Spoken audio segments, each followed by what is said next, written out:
Perfect. Okay. All right. Hi, everyone. I'm sorry that we are starting late. We have a couple of new people here, so I think I'd like to start with introductions. My name is Linda Lee. I'm a pediatric surgeon at Mount Sinai Hospital. I'm the chair for this subcommittee, and welcome everyone. Sorry that we're starting late again. Okay, so let's see. The next person I have on my screen is Hannah.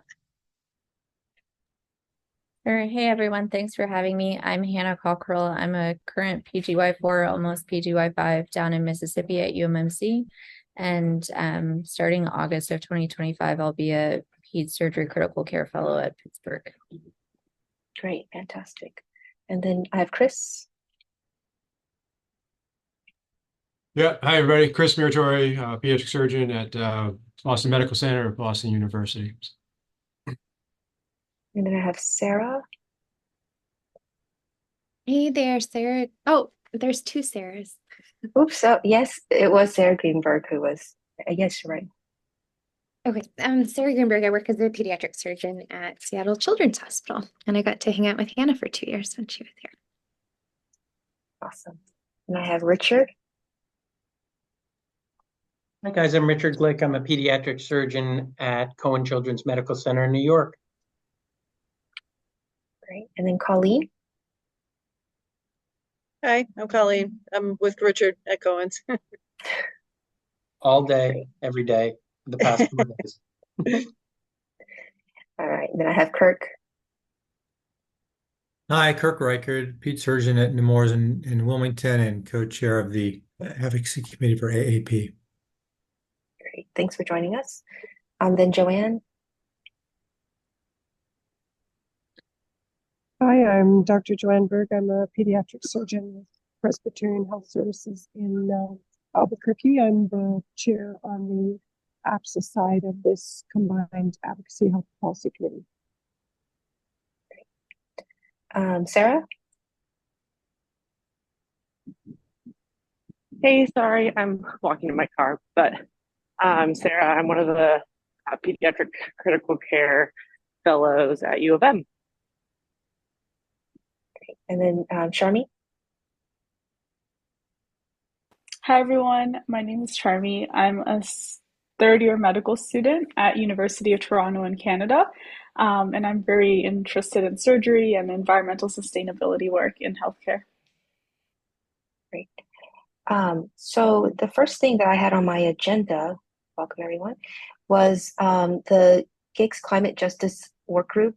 Sarah, I'm so glad that you're here. We had to table this a couple of times. Do you have any updates for that? Yeah, so incorporating more climate change work into the agenda of GIGS has been a discussion over the past year. And I'm not sure if everyone knows what GIGS is, but it's the Global Initiative for Children's Surgery. It's a multidisciplinary group that kind of came out of the Lancet Commission in 2016, the Lancet Commission on Global Surgery, when a group of people said, hey, you ignored children in this. And so they work to improve care for children with surgical disease around the world. And incorporating climate change has been a point of discussion, and we just had a board meeting earlier this month where the decision was made to prioritize this. And so we're working on a survey to the board members specifically to kind of narrow down areas of focus and what we want to accomplish, and then we'll send out an email and survey to the larger listserv to see who wants to be part of this working group. And so more to come in terms of exactly areas of focus, but I was really excited that it was something that was going to be more of a focal point within the organization. So it's more specifically for children. That was kind of the new thing. For GICS or for the working group? Yeah, for the working group. Yeah, because the organization focuses primarily on the surgical care of children, with a primary focus in low resource settings. And so this will be taking kind of the intersection of children's surgery and climate change via that organization and getting more input from a kind of global community on areas on which to focus and prioritize efforts. Got it. And when do you think the next like change or next update might be from their point of view? I think probably within the next few weeks we'll have some Okay. additional information on where to focus. Great. Okay. Well, hope to hear more. Yeah, Learn there's more. a lot of potential, I would say, and I really worry about some of the things that we focus on in high income countries, what that does in other countries who do not necessarily have the power to say, all right, like we're not going to use desflurane. And adaptation and mitigation strategies that may work, for example, in the US may not work at all in other settings. And so I think this will be really good. Okay. All right. Well, let's hear more from you about this as more develops. Okay. The next on the agenda I had was for Kirk. I think we were talking about advocacy bills specifically related to sustainability or environmental impacts. And were there any specific ones that you had heard of or? I mean, there isn't really anything on the federal level. There are a few bills that relate in general to recycling, which isn't really that relevant, and it's really mostly for kind of lower income areas in the country. I think it might be worth some people looking through their state chapters to see if there's anything. I don't think the federal government right now cares that much about this in our country, but hopefully that's not true in other countries. If I find anything, I'll let you know. I kind of have more stuff on food insecurity and firearm safety than I do on this at this point, I'm afraid. Okay. Later on, as we kind of get down to the section that's headed as Colleen, there's this Health and Human Services Climate Pledge. Maybe we can talk a little bit more about that. Okay. The next step or next block that I was going to talk about is just like ideas that came up during APSA. And we talked a little bit about this at the like general advocacy meeting, and hopefully we can push forward and maybe get some people to take on some of these projects. So the first one is about op-ed and papers and journalism and stuff like that. And for the JPS, it looks like there's like two ideas out there. One was about a perspectives paper. There was some emails going out today about that, about some specific details. I hope I got it right, though maybe I need to be updated about the one figure or table or something like that, and then and okay for references. The word count was 1,500 to 1,800 or something. But the goal was to provide a forum for engagement and correspondence. We were talking about writing a perspectives paper for JPS from the subcommittee.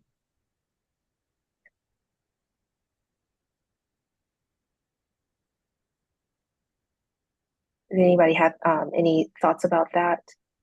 Yeah, Linda, I do actually. I think that came about because Whit was able to make this now part of this whole JPS thing, and I was unfortunately not able to attend. But are there other examples that are there? Because I think there's obviously a focus that we could, reinforce with the work that we've been doing all year for the last couple of years. But is there any other precedent that they've already published that we might like look at to see the Dan, tone? do you know if they had published anything or were they collecting for the first article? Hi, Linda. Hi. I'm still waiting to hear that the details of that are being formalized. Okay. So my suggestion was to start with an outline and some references and some themes, and to send it to Dr. Holcomb and write it in parallel with his advice as we go along. And I think that would, if we can send him something, I think that will spur what we need as far as the actual guidelines being put onto the JPS site. They haven't finalized That's any what I'm saying. details yet. So Yeah, it's not on I don't think the, they're done yet. yeah, so it's not on the guidelines for authors yet. But I think if we write back to him with maybe just a short idea of what the themes would be, what we view, all the work that has been done so far, and that would get a good conversation going, and he could give us feedback as we go, which may save time in the end and have a product that is acceptable for publication much quicker. That was my idea. Okay. Well, I can put together something. Oh, Well, go my ahead. thought was, a little too bold, but I was thinking that unfortunately this topic is so broad that one 1,500 to 1,800 word essay would be insufficient, but at the same time, obviously a good start. But you can see this being sort of a multi-part type of approach. You know, everything from what you've done, what Sarah's talking about with GICS, obviously, to institutional level work like we've done at Boston Medical Center, for example, to ground level work on smaller scales in the operating room. There are a number of different ways that forum could be, a really good venue for this audience. But I think if we did it for just one giant essay, it would probably get lost in the shuffle. Colleen, I see you have your hands up. Yeah, I was gonna say, I think at least looking at like other journals, the perspective pieces, it's usually like 2 or 3 authors, it's a limited number of words, it's a limited number of references. So, and I think to Chris's point, like this is a big topic, and I think there's a lot to say about it. And I don't want to like jump ahead too much on the agenda, but one of the things that I think we have listed is to talk about like, do we need to push APSA to come out with a position statement? And Linda, you had emailed me the link to like APSA's position statement. So I almost wonder if what we should be working on is a bigger review article and not, just a perspectives piece. Because I think this perspectives piece is really just picking one narrow aspect of climate change and, writing a 1,500 word essay on it. And we could try and do a series. I just don't know how long we would hold the interest of the journal, if we come out with a different aspect of climate change each month or however often.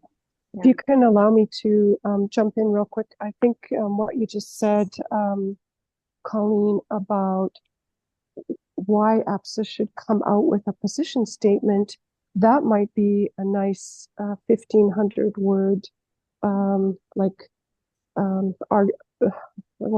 trying to think of the word I want, but persuasive argument for the article. Just a suggestion. Yeah, and I was thinking the other sorry, Colleen, I saw you had your hand up. I meant to hit unmute and I raised my hand by accident. Oh, no, okay. I was just gonna say, but I think to Joanne's point, like I think like really honing in on one specific thing that you want to get across, whether we say APSA needs to have a position statement or whatever it is. But I think that in my mind, like that's what the perspective piece accomplishes. And yeah, one focused persuasive essay. Yeah, I think that that was the next point on the agenda is about the review for JPS, kind of talking about what is being done at many institutions, kind of like a broader focus. I think the op-ed or perspective paper or whatever can work together with the review, and they can come together. Like our goal is to maybe both of them are published within the same journal edition, and there's like a larger sort of more academic type of paper if that's what you're really into reading about, and then there's like a shorter perspectives paper for people who are just kind of like looking through the journal. And within the perspectives paper we could put a position in there about where APSA ought to stand or where they more of like pushing towards a position statement. Like I think the two can complement each other. and I think if you're talking about a review article, like we could almost take Sarah's Tech Talk and use that as a framework, right? Like, because you really covered a lot of stuff. And I think the talk was well received at APSA. I think there's a lot of people that weren't there for it, right? So, and I think there's probably still a lot of people in the organization that don't know some of the basics of climate change. And I think we could build off of that as a framework. Yeah, Sarah's Tech Talk, and also Lynn had done a lot of work with this too. And I think those two sources put together would be a really great basis for a review. I see Hannah has a hand. Oh, and one other person. Sorry. Hannah, go ahead. Dr. Glick was first. Oh, was he? I'm sorry. Go ahead. Oh, thanks, Hannah. But would the APSA position statement go through the executive leadership of APSA, which is different from what you're talking about going through the journal? Do both need to be engaged, meaning the executive leadership of APSA with respect to a position statement, and then separately the journal with respect to an article discussing our interest, this group's interest and the importance of it? I didn't get the impression that the perspectives paper needs to have the APSA leadership, underwriting. But a position statement certainly the would. position statement for sure. Yeah, for this sure. is the APSA position statement, and I don't think anyone in the leadership would want us to do a position statement without their approval and editing, if you will. And I think for the AAP position statement or statement, that really has gone through a huge hierarchy of people that have looked at it within the AAP leadership. Mm-hmm. Not just surgery, but AAP total leadership. Yeah.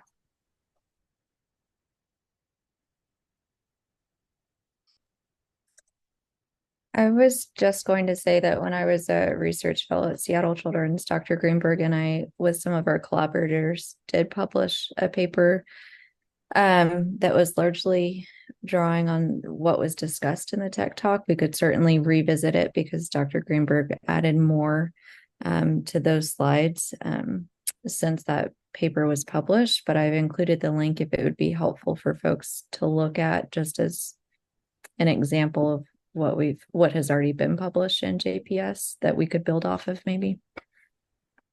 Can you tell us a little bit more about that? It was published in JPS?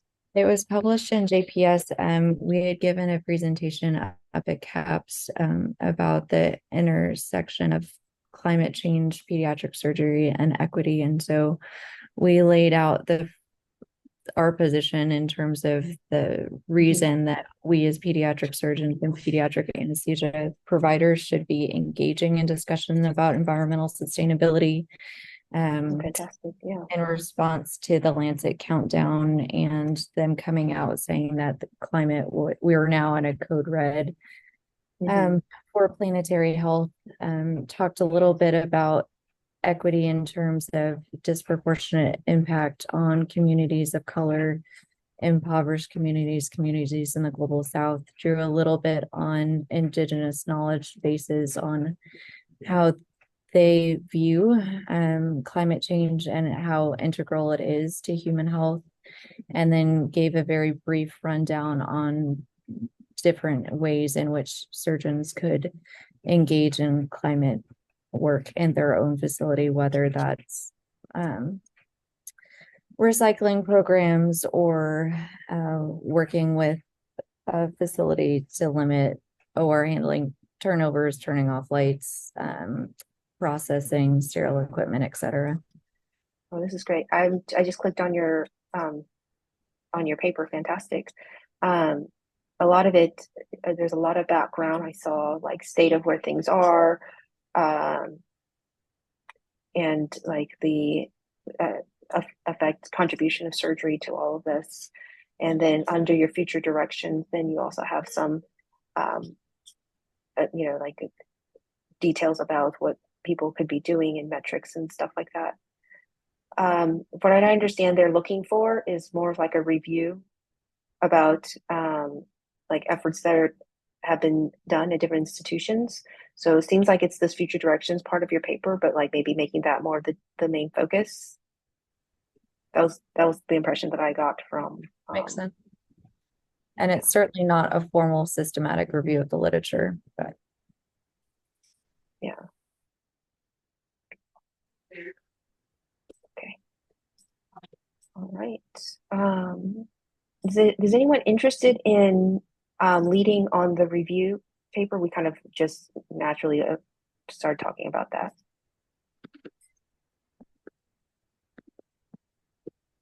I'm happy to help. I also know someone who's a very good writer with the initials of HC. I'm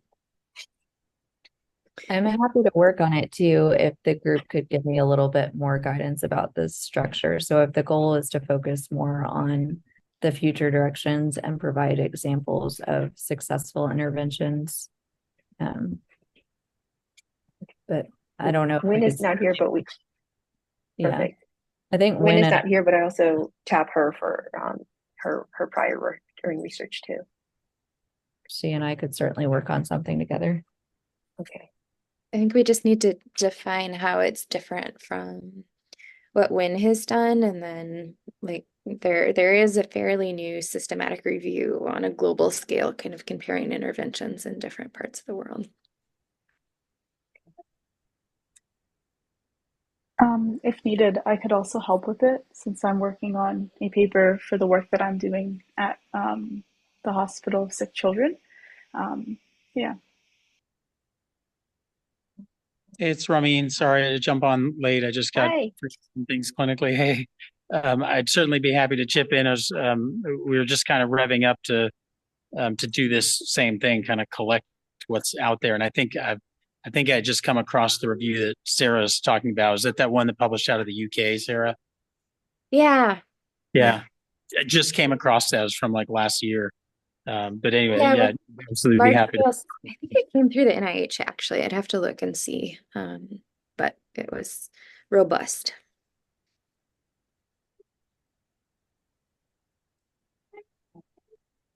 All right. Maybe find some more details, Dr. Holcomb, or some more directions. But I think we've got a good start here. And I think we have a lot of like already background work from all you guys and your excellent work. So hey Linda, it's Dr. Joanne. Yes, hi. Just wanted to make a comment. Yes, Joanne, sorry, I based didn't see your on, hand. yeah, that's okay. I just wanted to let the group know that Dr. Holcomb has also now taken over as the executive director of APSA, and he does audit our larger advocacy meeting, and also Dr. Tom Tracy audits our larger advocacy meeting. So that actually does position us well to get any questions answered about position statements and how to, what the thoughts from the organization would be on how to do that appropriately and everything. So I think if your group could, it sounds like you do have quite a bit of interest there, and get something together for an outline for the perspectives, plus or minus an outline together for a review article, and just put it on your part of the agenda for our July meeting. I can make sure that those two people from executive are there, and then that would help to just keep the direction going in a way that's efficient. So just wanted to let everybody know that. Yeah, that's a great way for us to, double check that this is what the editor is looking for. So it's nice that Dr. Holcomb was there at that meeting. I think that's kind of like a little in. So let's definitely take advantage of that.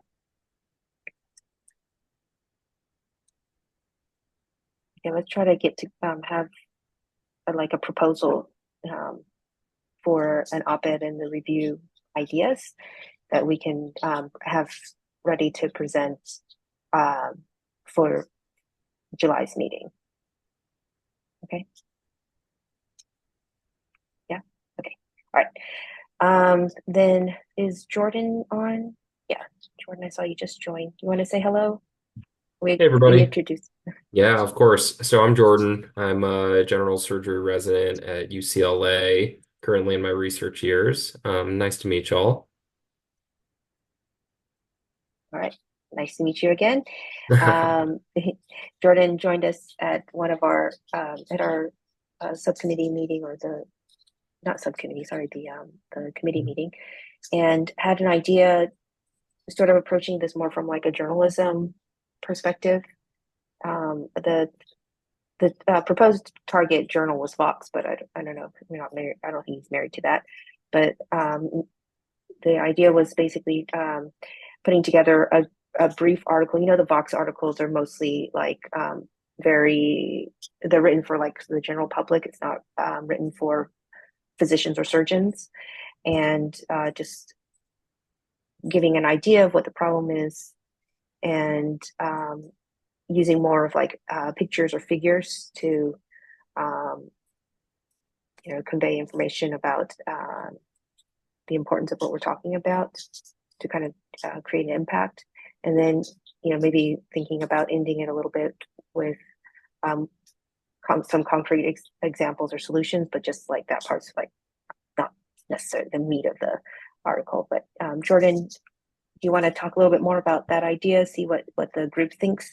Yeah, absolutely. So I don't know if this is something that is realistic, and especially something that is feasible with the APSA name on it.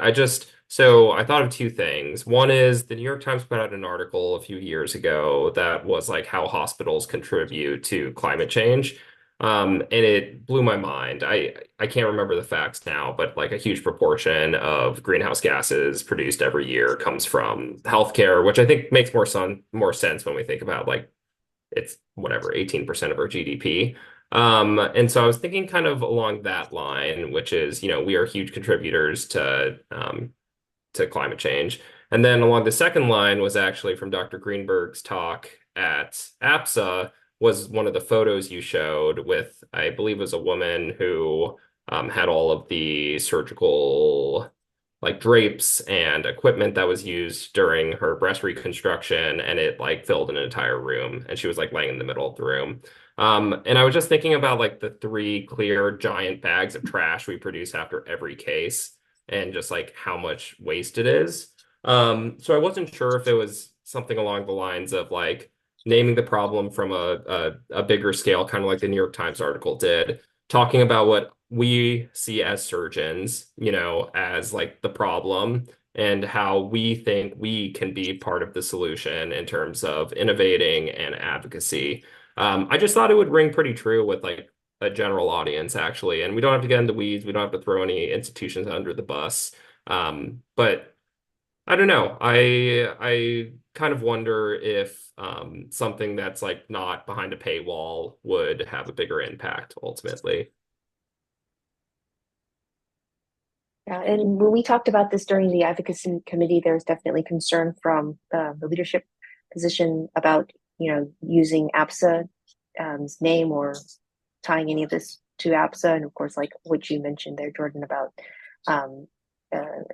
implicating any institutions with our with like whatever this article is saying. So what do people think about it? Is this something that we're interested in pursuing? We've got lots of projects, so we could come back to it. Yeah, it was definitely something that it was right after one of the break shops talking about op-eds, and I was feeling real inspired at the time. Sarah, you were so inspiring. Yeah, I think I would probably, if we do it, I wouldn't necessarily mention APSA. Yeah. I think you would need a lot of approval to go down that route. But as kind of an APSA outside member, I think it would be reasonable. Yeah. I think it's really interesting. So currently the work I'm doing at like my site, I'm looking at creating like new leaned sets of reusable trays that are used in the OR. And we've actually created 2 new lean sets, and they have like less than 50% of the instruments. And the Awesome. problem we're having, yeah, the problem we're having now is actually having the leaned newer sets pulled before like a procedure because people, the nurses and surgeons revert to the old ones, or they forget, or like it might not be the default in our EMR. So I would be really interested in seeing how like something like you're thinking, putting up impactful pictures or naming the problem might make it more memorable when changes actually happen, because then that could make it like more useful once, like say like I've done this change, I've done this work, but it's not being used, so there's no benefit to it. So I'd be curious to see if there's a way that we could bring attention to it so that people remember. Hmm. Not sure No, if that's, absolutely. I'm interested in seeing, yeah. Yeah, no, absolutely. I think, I mean, there are so many projects going on here. I think this is something that like I will think about, we can think about. We can see how these more formal projects come together. And if we do want more of like a public facing piece, um, I'm happy to kind of take the charge and try to put it together. And whoever on the committee, obviously unassociated with APSA, wants to kind of ghostwrite or write with me, I think would be a lot of fun. But because it's not going to have the APSA name, like I don't want to, take too much time kind of hashing it out. Yeah. Jordan, I think it's a great idea.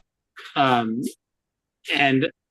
I think the last thing you said was thoughtful and insightful. That as a group like this gathers more objective information, has facts to put forth, it doesn't have to be like dicing it out in an article, Mhm. like to have some evidence or some basis to refer Exactly. to. It's probably, I think, may have a better chance of reaching a wider audience and being more impactful or conveying the message we want, particularly when, unfortunately, you look at the times that we're in and the socio-political environment, and half the people around us don't think this is any kind of problem, right? And that climate change is some crazy leftist agenda and whatever. And so we're here preaching to the choir for ourselves, but I think if there's time to put more meat behind it and an evidence base, it may end up being more impactful or reaching the goal that you're thinking. Yeah. Yeah. And so I think it can maybe be a follow-up to the more systematic work we're doing. well, for me, it just seems like it's like a different target audience. Hmm. Like we're not trying to write this off. Well, I mean, it doesn't seem like this sort of Vox article that you're talking about would be, um,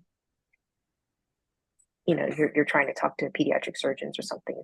It seems like you're trying to talk to like a more general public.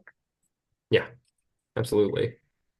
Okay. All right. Well, you and I, maybe we can talk about this. Yeah, no, that We sounds great. definitely want to make sure that we run this by APSA leadership and make sure we don't, it doesn't have any implications from the association point of view or institution point of view.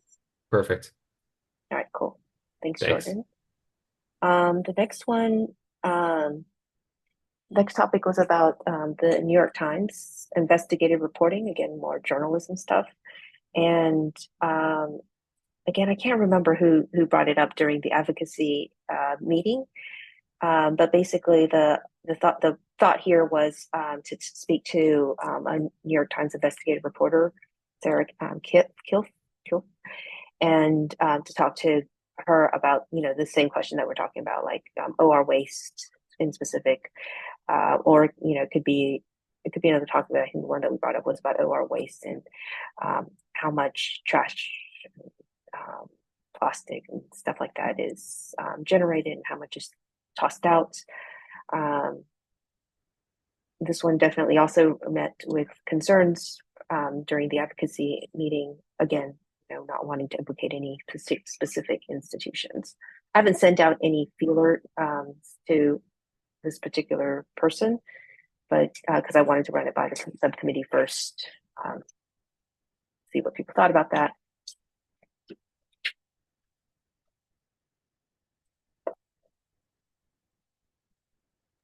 Each of these topics and avenues of communication are critical. There's no doubt. And again, like we said, someone else said, we're speaking and preaching to the, to the choir here. I think the real issue is how do you convey something to whomever your audience is for that given piece that you're writing without having an enforcement of said action plan, right? And I don't know if any one of us is willing to, stipulate, here's an enforcement, here's how it has to get done. I think that's a long shot, a real long shot. And I think, Linda, that's where, you're wise that we just have to kind of, as an organization, we have to sort of advocate, back off, and try to implicate some sort of, I don't know, enforcement role. Like who's going to do that? You can do that at your hospital, like each local environment is critical on a small scale, and together it's important on a much larger scale, obviously. But Sarah, you've been in this sphere for a long time. I mean, at much more global levels, whether it's the lay press pointing fingers through an editorial, an op-ed, whatever it might be. I think there actually is a lot of pushback. As you said, I think there's a lot of value engaging a non-medical community because there's so many answers to all of this that we just aren't utilizing. And so whether it's engaging funding or industry or whatnot, I think that is more likely via some of these non-medical publishing outlets. That's critical.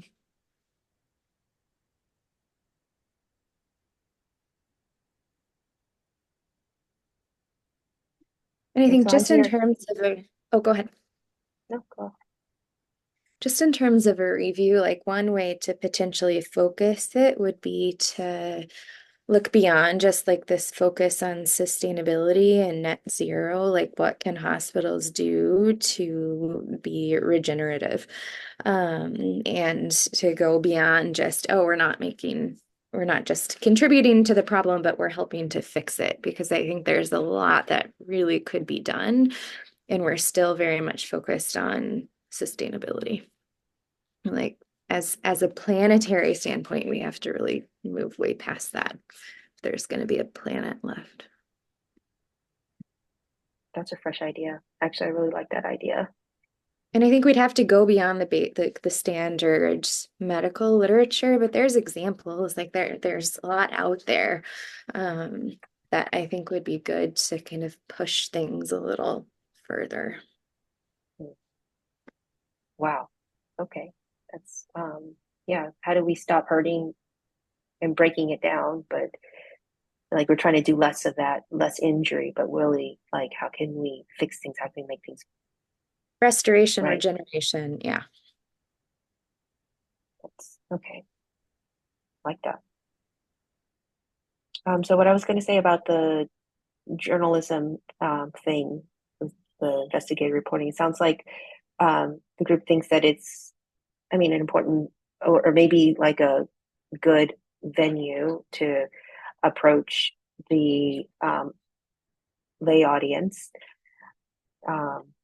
Is there anyone who wants to take a lead on this? I can send an email to Sarah and just to see what, if I even get a reply. This is something that they're churning or what. We can decide if we want to follow through. What do you think? Yeah, I think I would be really eager to see if I could put something together for that. I know that we talked a little bit about like how much waste is actually being generated that's unnecessary in the OR, and like my project is scalable, so I think it'd be interesting to include like the data from like a small, like a local perspective, and then think about the potential impact if this was generalized. I think that would gain a lot of traction. Curious to think, yeah. I was just gonna say, like, you're interested, you're volunteering. Make sure you, Annie is your mentor, right? Yeah, we want she to couldn't make make sure it that, today, but yeah. yeah, she fully supports it. Yeah, she'll help me. And you're in sick kids, right? That'd be Yeah. interesting. It's like be a non-US institution, and you want to be careful about your institution as well. But okay, well, we can talk more about it. See what happens. This one I feel like I'm more concerned about than the Vox project, because I feel like the Vox project, we have control over what picture we might like put together, what words we might put together for this, ghostwriting or whatever article that goes out. But I feel like involving another person whose job is to be an investigative reporter, like, just, I would have a little bit more concern about what gets created. So usually okay. you have the ability to review edit things and before they're review. published. And like I haven't had a ton of experience, but like we've kind of pitched ideas to certain journalists and they've said yes or no, and it's been a really good process. Okay. Did you say Vox or Fox? Fox. I'm sorry if I said I Fox. thought you said No, Fox I would initially. not have said, Okay. oh my gosh. I'm sorry. That would have been a slip of the tongue. Fox. Okay. All right. Thank you for catching I don't that. think they would take it if we did say Fox. I was trying All to reconcile that. Okay, guys, it is 8 o'clock. I want to give the group a chance to let's wrap it up and talk about the next topics on another meeting, or push forward and trying to get through our agenda. We did start late. You guys want to keep going? Does anybody have to go? All right, seems like you guys are all stuck with me. Okay, so we'll keep moving forward. The next thing on the agenda is Raman. I'm sorry, I kind of put you on the spot, but we talked about this about the recycling soft plastics with Tex at APSA. I wanted to give you an opportunity to talk about that with the subcommittee. What do you think? Oh yeah, sure, no problem. Like I said, I jumped on late. I'm sorry, Ramin Shamshidi in Phoenix. And I was very excited to discover like-minded folks who are working in this sphere, because it felt lonely and didn't realize some things that other folks are doing. So thanks for inviting me to listen in and join in the fun. The specific topic that Linda's referring to that we were talking about is we're talking about recycling, aside from reducing and reusing. And a particularly problematic type of material is the category of soft plastics. All the plastic film, wrappers, bags, these are notoriously difficult to recycle. Some of that is chemical and due to the types of plastics, and some of it is mechanical and due to the handling equipment that is used. And that's why plastic shopping bags have been such a, I don't know if I'll say hot topic, but smoldering topic, at least over the last, 2 decades, right? California, I think New York now, and other places that gradually banned them, or at least made them available at added cost. And they abound in our waste from the ORs. I've been kind of cataloging waste and categorizing and trying to sort out what waste mass is attributable to what category of materials. And I found a company. Does anybody know what Trex is? Trex decking, or if you've heard of polywood? It's faux wood. They'll make what looks like a 2x4 of wood for construction of all manner of buildings or outdoor, like pergolas and showers and whatever. But even for building construction, and it's made of compressed plastic. This company, specifically Trex, has a program called Next Trex, where they take in plastics for recycling, like plastic shopping bags, and even some things like food packaging, and compress it and turn it into this reusable or this long-lasting, durable material. It's a really nice way of diversion, I think, waste diversion. And as I've developed a partnership with them, working on this over the past year and a half, I just realized that I came to be known as the guy who sends the boxes to them, which I didn't know, but made me laugh, because they're actually analyzing samples that I send to them. So I gather up a specific material and say, oh, we get a significant amount of this, and they analyze it and tell me, is this is usable or not? And so some things like Tegaderm wrappers, turns out they can't. It's just the material is not usable. But things like the big, heavy plastic bags that all of the OR packs come in, of the disposable material that gets opened for each case, are wholly reusable. So I was looking at working with them and creating sort of a catalog or a repository of information of what they can and can't take in. These guys have 2 giant plants, and they're opening a third. The 2 are in the East Coast. The new third one that's going to be coming online the next year is in the Midwest. And maybe this is more detail than we want to get into now, but the big picture points are there are some evolving opportunities for soft plastics. In a way, in my sort of dreamy vision of it, we come to a point where we say, hey, these types of things are usable. You don't have to test them individually at your institution. You can just plan to collect these and send them in and have them get repurposed or recycled into another material. And in my really extended vision of it beyond that, as with many of these things, I think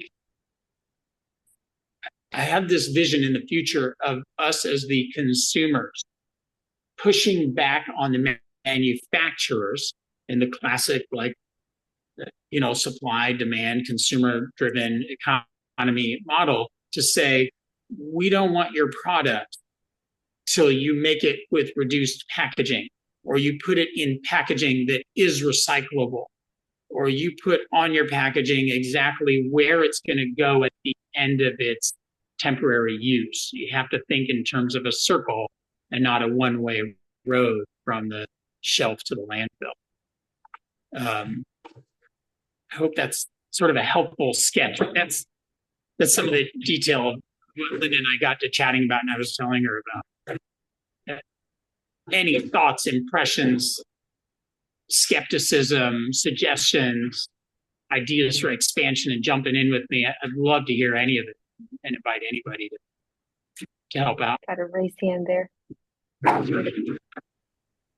Raman, it sounds fascinating to me, and of course, a couple of us on the call are from the East Coast, so maybe we're closer to those plants that you talked about than other people. And a question for you is are these materials being used right now widely? I'm talking about the products from that company. That's a great question. I don't know the economics of their company, but Trex has been around a while. They're quite successful. I was taking my daughter to Girl Scout camp all last week, and the big Girl Scout headquarters here in Phoenix is actually built of Trex decking externally. Outdoor shower in my backyard is Trex decking. They've got a big hold on the market, but I couldn't tell you more globally, as a building contractor, how big of a dent they've made in the lumber industry. But I'll bet they know that information.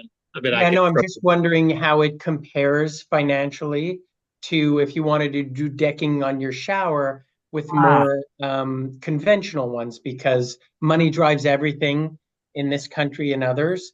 And if it's much more expensive and the other one's as durable, it might not work. And when you idealistically, which is amazing, say that I guess you're thinking about the consumers pushing back, people like me and you saying, I'm not going to we've got a huge proportion of people in this country who don't necessarily believe in man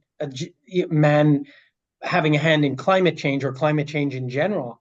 I mean, I don't know. I hate to be and I'm not a naysayer. I'm just saying that aspect is it's crazy. Maybe the 15 people on this call will say, I'm not doing decking in my backyard without it having been reused materials, but I don't know about that. But it seems fascinating to try to use what you're saying, those weird soft plastics, instead of throwing them in some landfill, is to use them. So I think some of us on the East Coast would love to know what you're doing, and if we could get in touch with those companies. I didn't know Trex was Polywood because my lawn stuff is on my lawn chair is Polywood. I bought Polywood and I remember it was comparable in price. Pretty sure you were asking about price. I remember it was like a little bit more expensive. It was like a little bit more of a premium, but it wasn't like terrible. Yeah. Okay. And I think Trex and I think Polywood is a Trex product. I think that's like Chevy Ford. They're competitors in the same sphere. But all your comments are well taken. And maybe one point of clarification, I'm not thinking of driving people's construction desires so much as like in the medical supplies and equipment that we procure and purchase for the care of patients, to say, hey, Covidian, your competitor has worked with us to make sure that their hard plastic casings are actually, type 1 and recyclable, not type 6 and hard to manage. Or they're going to send these other items in paper wrappers instead of unnecessary plastic Ziploc bags, because the former is more responsible and easier to manage than the latter. Maybe that's helpful. Yeah, no, I get it. I saw Sarah's hand up. Hey, yeah, I just was also curious. You said that you're collecting, this stuff from the ORs and everything. Are you just getting a bag from your own cases? Do you have it set up and organized that all ORs have a special place to dispense these things, or how have you organized that at your institution? Yeah, the first thing that I started doing here, and I'm curious if others have lived through this same experience, and I've wondered whether this is something in itself worth just putting out there and describing, putting on paper. You guys tell me if it's silly or worthwhile.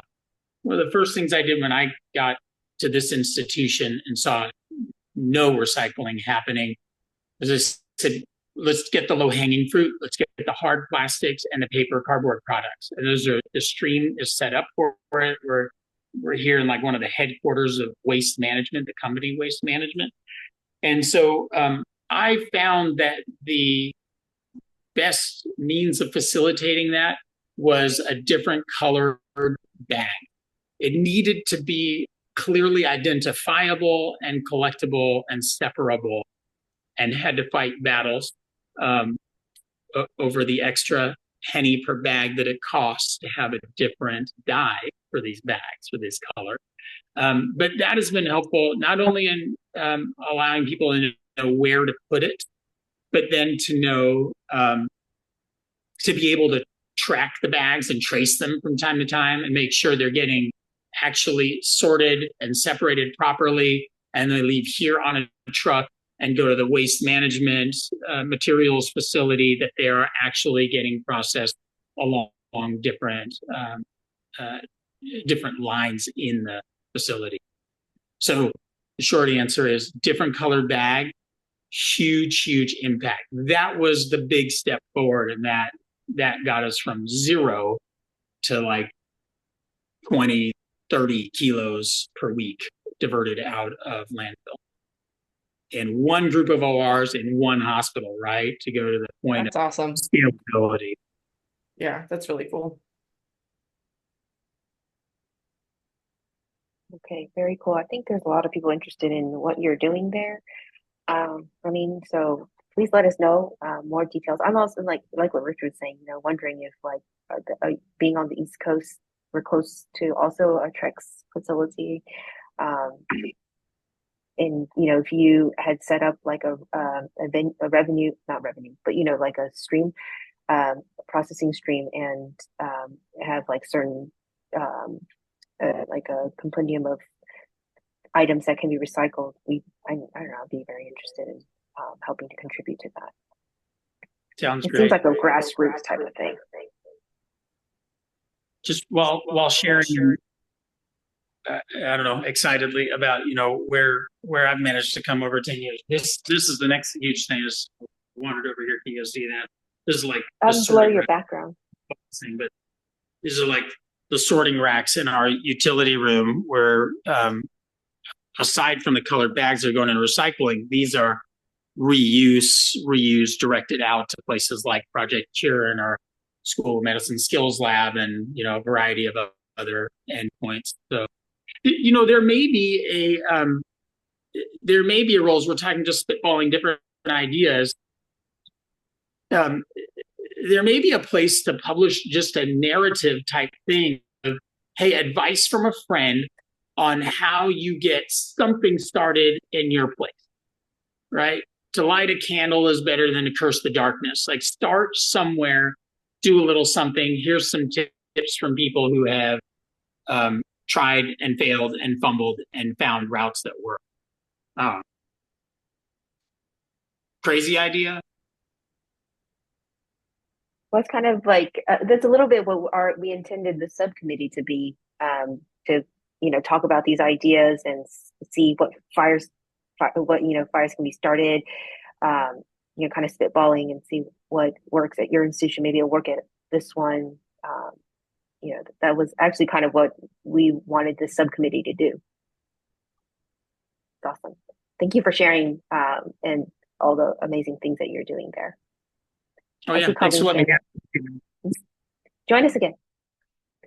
Colleen, I was just going to say that what you're doing sounds like it would be the perfect thing to try and get on at the Clean Med meeting, which is the kind of the national sustainability meeting where they have like operational kind of stuff like this, and nobody's, I don't think, really talked about this. So this would be an interesting poster or abstract for that. And I can talk to you more about that offline. Great. Love it. Okay. The next item on the agenda is green initiatives. I want to say let's table that because I want to give Colleen, and we're already way over time, but I want to give Colleen a time to talk. She's got 4 items.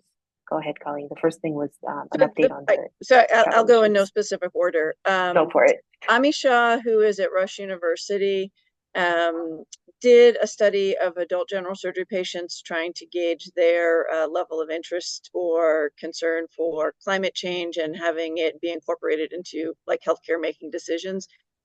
What we would like to do is replicate that study with parents of pediatric patients, but we'd like to try and make it as like multi-centered as possible so that we can try and capture like states with different perspectives, red states, blue states, East Coast, West Coast, whatever the case might be. So I guess I would just say if anybody's interested in maybe participating as a site, send me an email and we'll work on trying to put together a collaborative to try and look at this. This is definitely a topic that is gaining interest in sort of the sustainability discussions, is whether or not it's ethical to bring sustainability into the discussions when making decisions.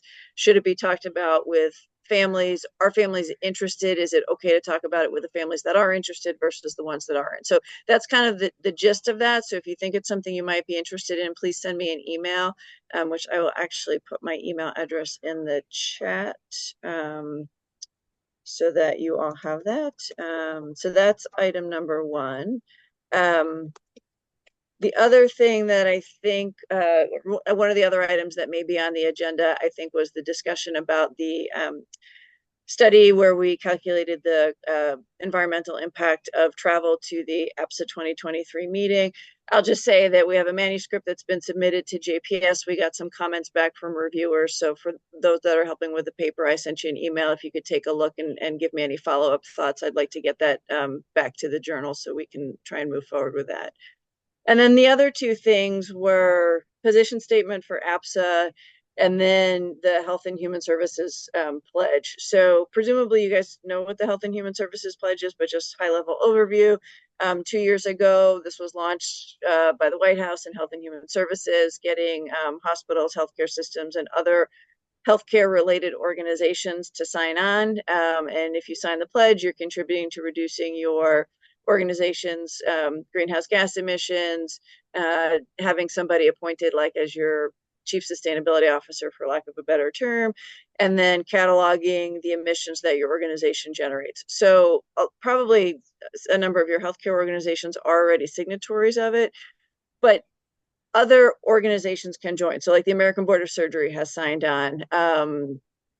And off the top of my head, that's the one surgical one that jumps out. But it would be something that I think APSA should think about doing. And I think hand in hand with that, I think APSA needs to have a position statement on climate change. Climate change is going to be, if you read all the articles, the defining narrative of human health in the next century. And it's our patients that are going to be living through that. And we've got position statements on a lot of other things, which are obviously also very important. But I think that we really need to start focusing on this. So I truly don't know the answer to the question in terms of the governance of APSA and how you propose a position statement. And I'm guessing it's got to get vetted by the Board of Governors, and I don't even know if it gets voted on at next year's business meeting or exactly how that works. But I think it's something for us to explore as a group, and even work on putting together the first draft. But I think we need to bring this to them as an agenda item and say, hey, look, this needs to be a priority for our organization. And I guess circling back to our discussion in the beginning, I actually kind of think this would be a great perspectives piece. So I can work on that if anybody is interested in helping with it. But I think aside from just trying to get a piece out there in the journal so that we not only raise awareness with our leadership, but with the organization at large, I just think we need to figure out the nuts and bolts of how do we push something like this through or propose something like this, for an official agenda item with the governance of the organization. Those are my four things. Yes. Okay. Great. So just tackling your last thing first, the position statement. I think, you're saying that you thought that the fact that APSA should have a position statement on climate change and sustainability is something that we should write about in the perspectives. I think that could be a perspectives piece, right? Like when we were talking before about the perspectives piece, are more like just a kind of almost like a laser focus. This is kind of a global issue, but this is the aspect of it that I care about, and this is why. And so I think this would be a venue to try and maybe use that perspectives piece, new option that we have in the journal. Yeah, and their whole point of that was to open up a forum for discussion and correspondence and stuff like that. So I think it's perfect. I really like the way you put it too about how climate change is going to be the defining narrative for human health. I think. How could we not I don't have know, something to say about that? As far as the governance structure, I don't know if anybody on the call has ever dealt with this before, or how we go about figuring that out. I don't know if that's something Joanne might have more. I know she's not on the call anymore, but she might have more insight into, or would be able to. But Ken Gow would know too. Mm-hmm. Or I can ask John Waldhausen. He's technically retired, but not. Yeah. Okay. And I think we can, if we want to try and push the Health and Human Services thing, I think the position statement almost has to be maybe step one, and then HHS is step two, or we could try and just propose them together simultaneously.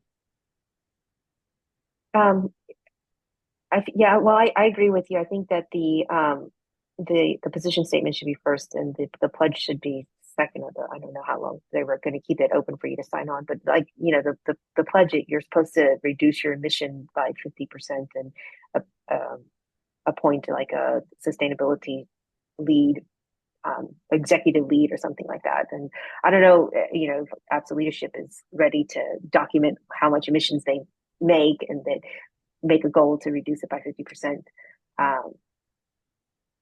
Which argue that that's what we ought to be doing. Yeah.